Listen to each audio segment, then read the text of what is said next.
Hey everybody, welcome to Nate's Fishing and Tackle. Today we're going to be going over how to put some line on your spinning reel. Let's get into it.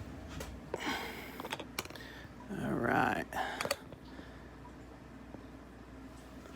So what we have here is just a underspin reel. This is a Shimano Sedona. It's a 2500 FD and used for lighter tackle and lighter line. I like to run anywhere from a 6 pound to an 8 to maybe 10 pound. I like tri line. It's very smooth and has low line spin to it. So you got your spool, you got your bail here. Pretty basic little setup here. So I also have half of a broken fishing rod that just aids me in putting line on the reel. So it has one eyelet on it, and then I can run that up through, back down onto the spool, and helps me spool it up. So I'm gonna go over a quick knot with you guys that I tie. I'll use a bigger piece of paracord here that helps me to get the line on the reel. So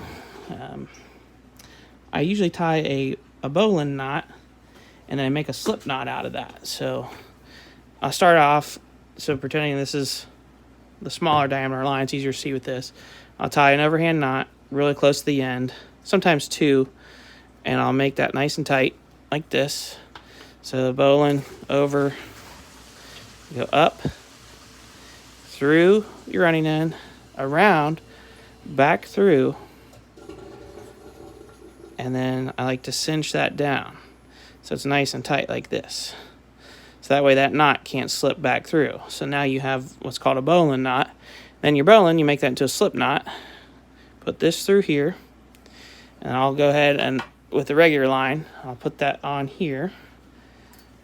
And I'll pull that nice and tight. I'll flip my bail. And then I start reeling up my line. And I'll do that for you guys here too. Just hard to see. It's the line is a small diameter, so that's why I tie that with the paracord. So I'll do that quickly.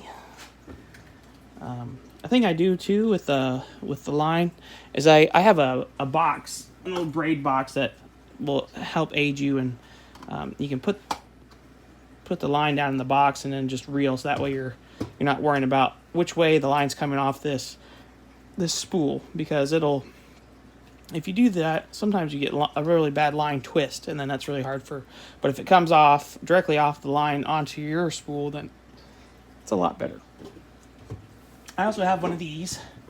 It's a Berkley. You can put the spool on it like this and hang the line spooler onto the rod here, but I usually don't use that very much. Just kind of a pain to put on and off. So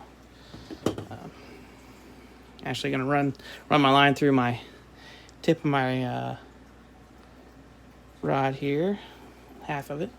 So I'll go ahead and tie my little overhand knot or two here, which is a very small diameter, so it's hard to see, like I said. So there's one little knot. I like to put two in it sometimes. Cinch those up together. Have a little pair of scissors or these little pliers you can cut. I have some snips on them. You can cut that off real. So then I'll just tie my quick little bowline here up through the hole,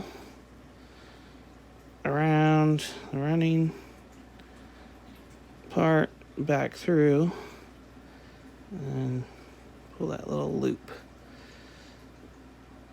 and cinch it all down so that little knot is right there. And then I'll make my loop knot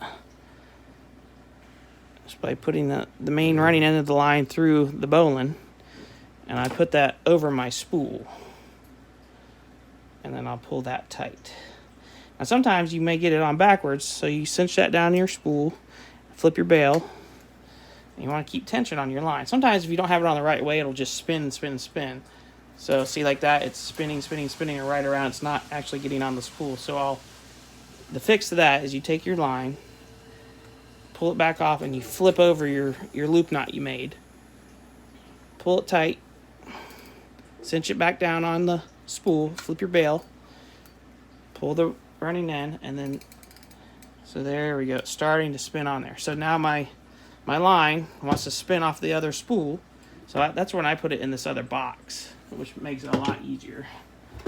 And usually I just hold that between my legs or set it on the ground. It can be a little noisy here. So here we go. I'll set my drag a little bit tighter. So as you can see, there we go. And it's starting to spin in this box. So now it's coming directly off that spool and going right onto this other spool on my actual reel. And that's kind of annoying. So I'll just set it between my feet or between my legs, and then I spin the line right on, and that's how you get your line on there. Typically, also, I'll fill the line to about that corner edge of the spool, and that's plenty. And then, sometimes you get some line twists, and if you do, you can always like make a long cast and just let that untwist.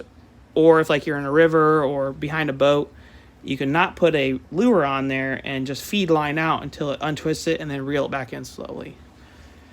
But that's pretty much what I do to reel up my reels. And if you got any questions, feel free to send them to me, and we'll catch you later. Thanks.